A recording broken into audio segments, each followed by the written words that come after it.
आज हम डिस्कस करने जा रहे हैं फंडामेंटल ऑफ ऑर्गेनिक रिएक्शन, यानी कि ऑर्गेनिक रिएक्शंस का ABC अपन डिस्कस करना चाह रहे हैं कि क्या होता है ऑर्गेनिक रिएक्शन में, उसकी मैकेनिज्म कैसे जाती है। ठीक है, तो एक जनरल रिएक्शन मैंने लिख रखी है A+B=C। There is AB reactant side है and C is the product. तो A एंड B क्या हो गया, रिएक्टेंट है और C यहाँ प्रोडक्ट है। तो A और B आपस में रिएक्शन कर रहे हैं, C बना रहे हैं। A and B react to each other and form C is the product. Clear हो गया। ये ए और बी क्या है, रिएक्टेंट साइड है, रिएक्टेंट। अब इस रिएक्टेंट को अगर अपन ध्यान से पढ़ेंगे तो देखो, मैं आपको बताता हूं कि यहाँ दो प्रकार के रिएक्टेंट होते हैं। तो ये रिएक्टेंट को हमने क्लासिफाइड कर दिया टू टाइप्स में, ए एंड बी में दो टाइप्स बना दिए। जो ए है वो है सबस्ट्रेट, उसको हमने मैं क्या बोला है, सबस्ट्रेट। और जो बी है उसको मैंने बोला है रिएजेंट। ठीक है, तो A is the substrate and B is reagent in this organic reaction. Clear? Collectively हमने इसको क्या बोला, रिएक्टेंट है। रिएक्टेंट्स तो हैं ये, पर अगर इंडिविजुअली देखें तो ए को हमने सबस्ट्रेट लिखा और बी को हमने रिएजेंट्स लिखा है। तो रिएक्टेंट्स को हमने दो पार्ट्स में डिवाइड कर दिया, सबस्ट्रेट एंड रिएजेंट्स। तो सबसे पहले अपन डिस्कस करते हैं सबस्ट्रेट को।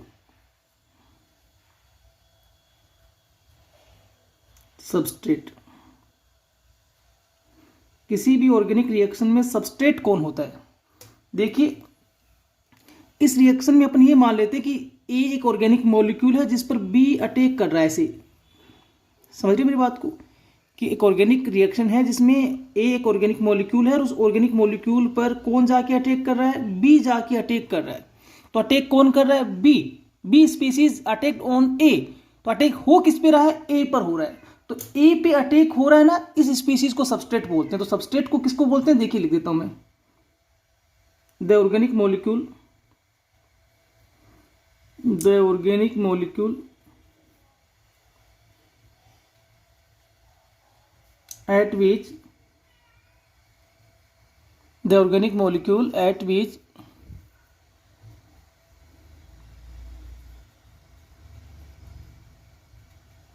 attacking species, जिसको मैंने नाम लिख रखा है reagent, the organic molecule at which attacking species attacked to form product, to form product is called substrate, is called substrate। तो सबस्ट्रेट कौन है, जिस पर अटैकिंग स्पीसीज अटैक करती है, किसके लिए, प्रोडक्ट बनाने के लिए। तो किसी भी ऑर्गेनिक रिएक्शन में वो ऑर्गेनिक मॉलिक्यूल जिस पर कोई अटैकिंग स्पीसीज अटैक करता है, जिस पर अटैक होता है और वो प्रोडक्ट में कन्वर्ट होता है, तो उसको बोलते हैं सबस्ट्रेट। तो सबस्ट्रेट वो स्पीसीज है जिस पर अटैक होगा। क्लियर होगी बात। सेकंड पार्ट इसमें लिखा है रिएजेंट, रिएजेंट। तो यहां तो आपको क्लियर हो गई होगी बात अब, कि सबस्ट्रेट वो स्पीसीज है जिस पर अटैक होता है, रिएजेंट वो स्पीसीज है जो अटैक करता है। तो रिएजेंट कौन है, अटैकिंग स्पीसीज है, the attacking species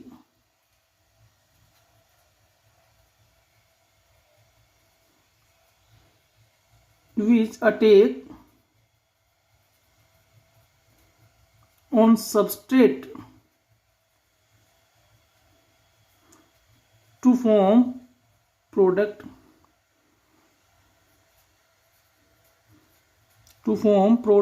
is called reagent।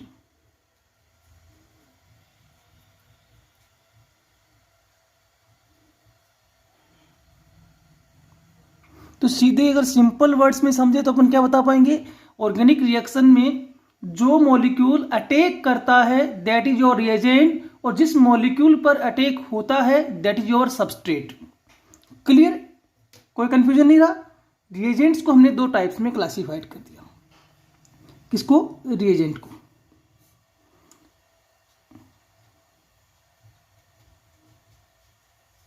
Electrophiles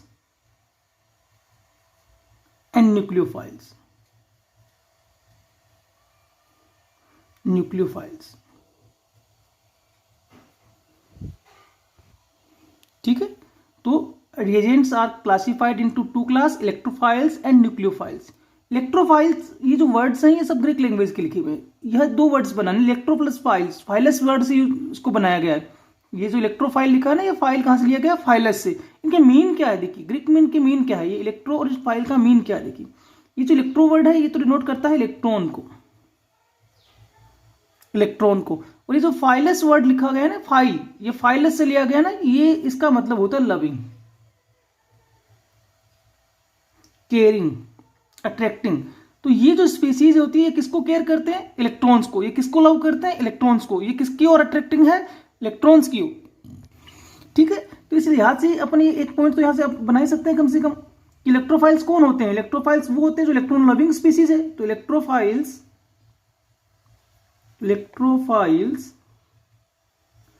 are electron loving species. ये तो क्लियर हो गई बात, ये इलेक्ट्रॉन लविंग स्पीसीज है। और सीधी सी बात है देखिए, इलेक्ट्रॉन लविंग स्पीसीज है, इलेक्ट्रॉन की अट्रैक्ट होते हैं, इलेक्ट्रॉन के डायरेक्शन में अट्रैक्ट होते हैं। इलेक्ट्रॉन चाहिए इनको। इलेक्ट्रॉन क्यों चाहिए इनको? क्योंकि इलेक्ट्रॉन डेफिशिएंट है, इलेक्ट्रॉन्स की इनके पास कमी है। अगर इलेक्ट्रॉन्स इनके पास एक्सेस होते तो ये इलेक्ट्रॉन्स की डिमांड क्यों करते? नहीं करते ना। तो सीधी सी बात है, ये जब इलेक्ट्रॉन लविंग स्पीसीज बोल रहे हो, इसका मतलब इनको किसकी रिक्वायरमेंट है? इनको इलेक्ट्रॉन्स की रिक्वायरमेंट है। ये इलेक्ट्रॉन्स की ओर भागेंगे, ये इलेक्ट्रॉन्स को भाग कर पकड़ेंगे। तो इसका मतलब इनके पास किसकी कमी है? इलेक्ट्रॉन्स की कमी है, तभी तो इलेक्ट्रॉन्स की ओर केयर कर रहे हैं, उसकी ओर भाग रहे हैं। ये क्या है? इलेक्ट्रॉन डेफिशिएंट है। तो दीज आर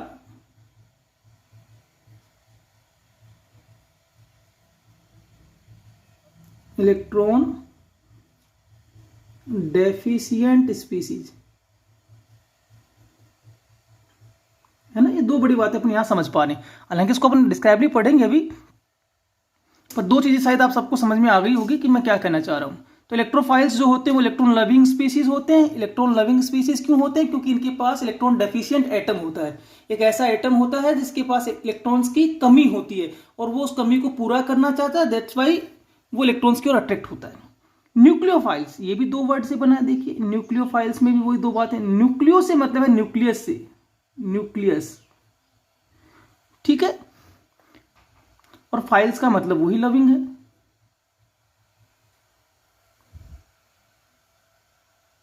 ठीक है, तो ये न्यूक्लियस लविंग स्पीसीज है। तो these are nucleus loving species. अब एक बात बताइए, आप सबको ध्यान होगा कि किसी भी एटम का जो न्यूक्लियस होता है वो कैसा होता है? पॉजिटिवली चार्ज होता है।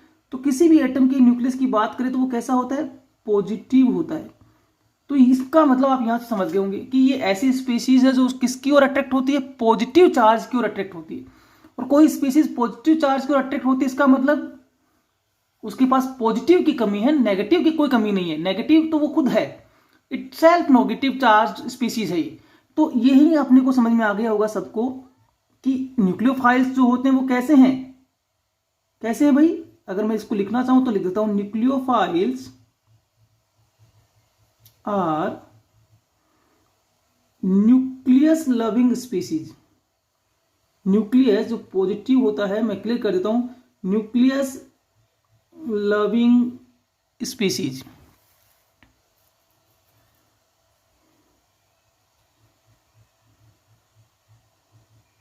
ठीक है, दूसरी बात आप यहां समझिए कि ये न्यूक्लियस लविंग है, यानी कि ये प्लस की ओर अट्रैक्ट होते हैं, इनके पास प्लस की कमी है। तो इलेक्ट्रॉन्स की कोई कमी नहीं है। इलेक्ट्रॉन रिच है कि इलेक्ट्रॉन डेफिशिएंट है? इलेक्ट्रॉन रिच है। इलेक्ट्रॉन रिच होने की वजह से इन पे कौन सा चार्ज हो सकता है? नेगेटिव चार्ज हो सकता है। और ज्यादा इलेक्ट्रॉन्स की वजह से किसकी ओर अट्रैक्ट होते हैं? प्लस की ओर अट्रैक्ट होते हैं। तो these are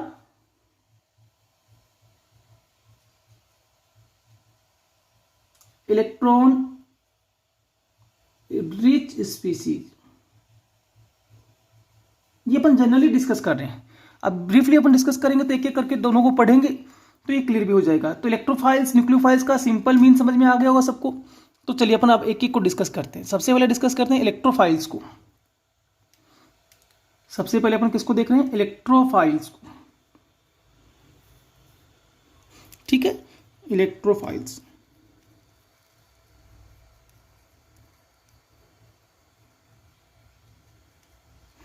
denoted by E plus, ये इसका सिंबल होता है, जनरल सिंबल। तो सिंबल से स्पष्ट हो गया कि ये पॉजिटिवली चार्ज्ड है। ये न्यूट्रल भी हो सकते हैं पर मेनली ये पॉजिटिवली चार्ज्ड स्पीसीज होती है। ये तो क्लियर हो गई बात सबको, कोई कन्फ्यूजन नहीं है किसी को भी। तो चलिए अपन एक एक करके डिस्कस करते हैं। अब देखिए इलेक्ट्रोफाइल्स, पहला पॉइंट क्या कह सकते हैं इसके बारे में, यहां से समझ में आ रहा है इलेक्ट्रॉन लविंग स्पीसीज है। तो दीज आर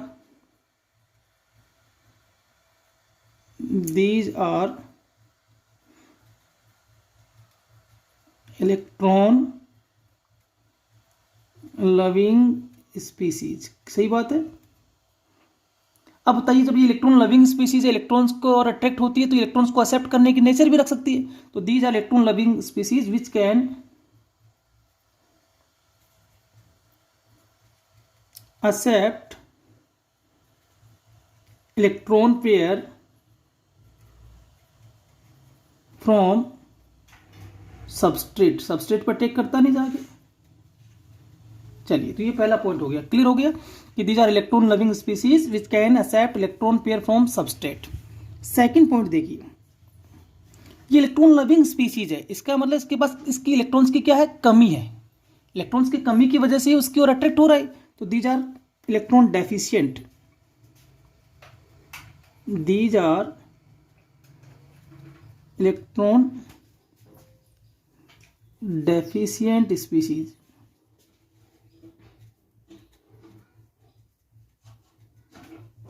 ठीक है, थर्ड पॉइंट देखते हैं। इलेक्ट्रॉन डेफिशिएंट होने की वजह से इनका नेचर क्या होगा कि इलेक्ट्रॉन्स को अपनी ओर अट्रैक्ट करेंगे। इसी कारण से इनकी एक टेंडेंसी होती है कि इलेक्ट्रॉन को अपनी ओर अट्रैक्ट करके अपने साथ जोड़ लेते हैं, एक्सेप्ट कर लेते हैं। और लुईस के अकॉर्डिंग जो भी स्पीसीज इलेक्ट्रॉन एक्सेप्ट करती है, इलेक्ट्रॉन डेफिशिएंट होती है, they are behave as Lewis acid. So that's why electrophiles also behave as Lewis acid because they have strong tendency to attract electron from other source. Other source means substrate. So electrophiles have strong tendency to attract the electron from other source to hence behave as Lewis acids. तो ये Lewis acids की तरह behave करते हैं। ये electrically charge भी हो सकते हैं और ये न्यूट्रल भी हो सकते हैं। अगर ये चार्ज है तो ये पॉजिटिव है, वो तो हमने ऊपर लिख दिया। अगर ये चार्ज स्पीसीज है तो पॉजिटिव है, इफ दे चार्ज नहीं है तो ये न्यूट्रल हो सकते हैं। तो दीज आर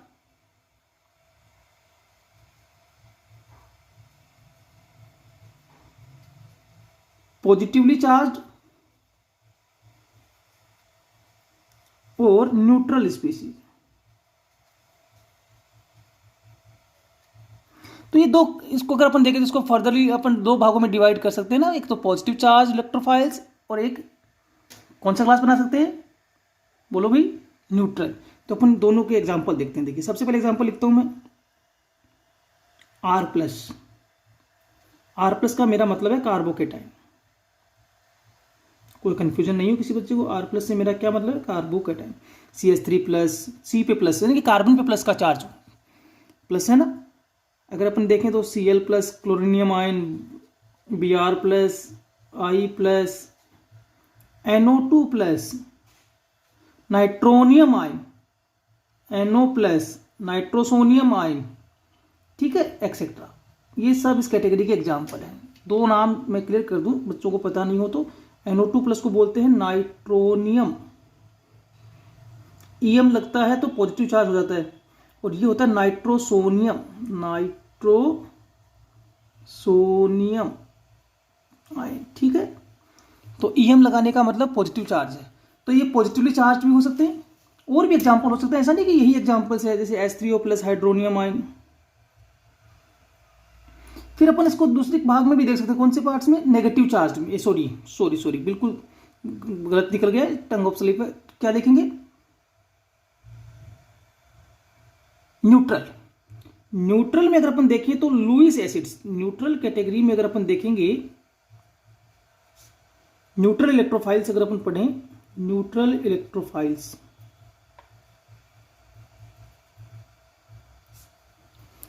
तो न्यूट्रल इलेक्ट्रोफाइल्स में देखिए सबसे पहले अपन देखते हैं BF3। मैं लिख देता हूं ढंग से समझने के लिए, BF3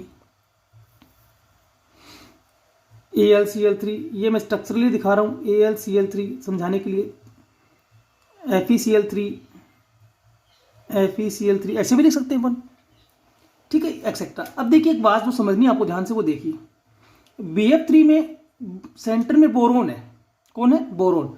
बोरोन को डिस्कस कीजिए तो बोरोन का कॉन्फ़िगरेशन होता है 1s2 2s2 2p1, करेक्ट है।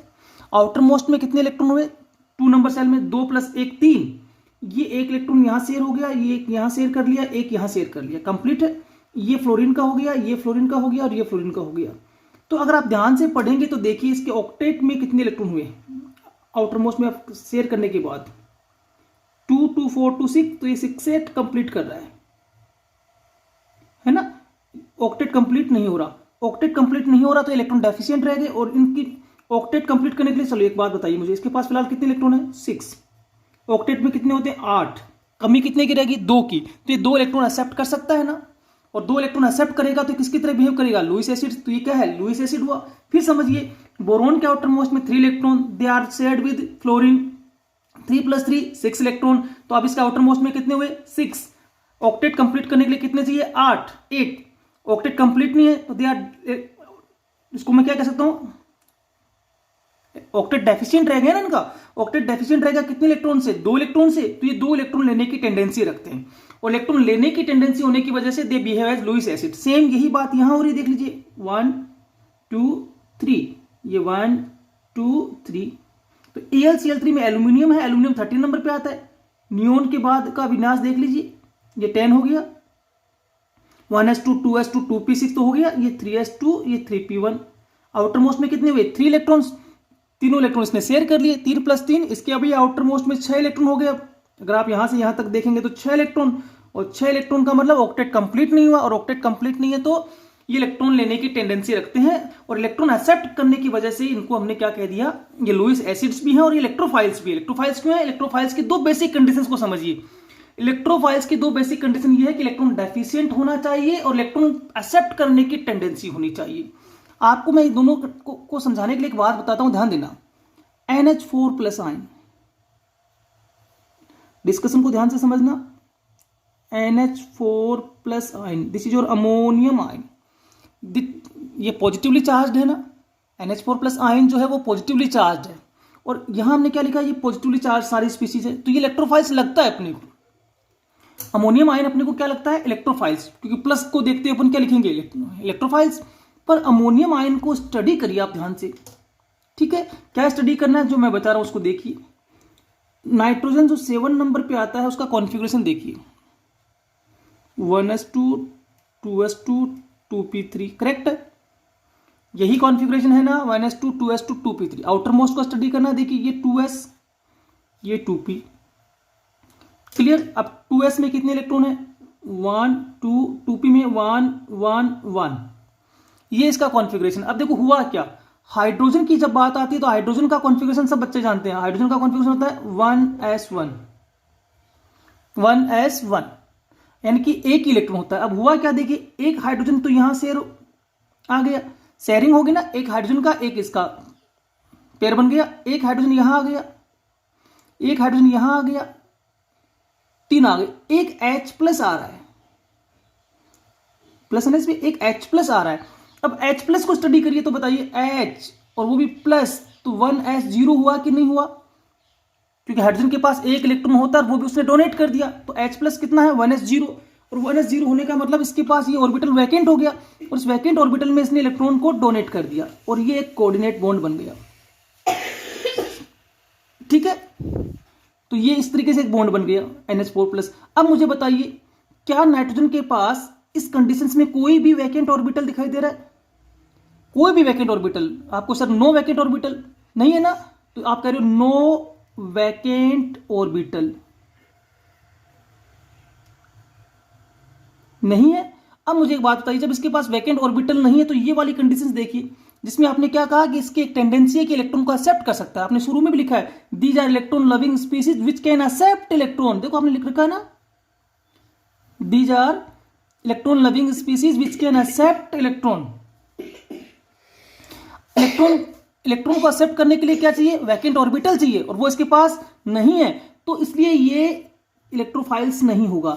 तो इलेक्ट्रोफाइल्स होने के लिए केवल पॉजिटिवली चार्ज होना सफिशिएंट नहीं है, पॉजिटिवली चार्ज होने के साथ साथ उसके पास वैकेंट ऑर्बिटल का होना नेसेसरी है। Otherwise in absence of vacant orbital they do not behave like electrophiles. तो ये क्लियर हो गया सबके माइंड में कि इलेक्ट्रोफाइल्स के लिए दो बेसिक कंडीशंस, कि वो पॉजिटिवली चार्ज्ड भी हो, साथ में उसके पास वैकेंट ऑर्बिटल भी हो।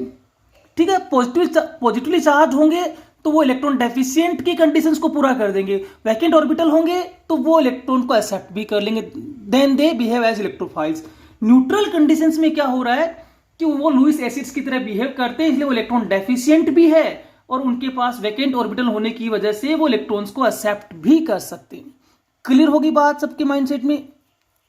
ठीक है, तो दिस इज द इलेक्ट्रोफाइल्स। अगले वीडियो में हम पढ़ेंगे न्यूक्लियोफाइल्स को।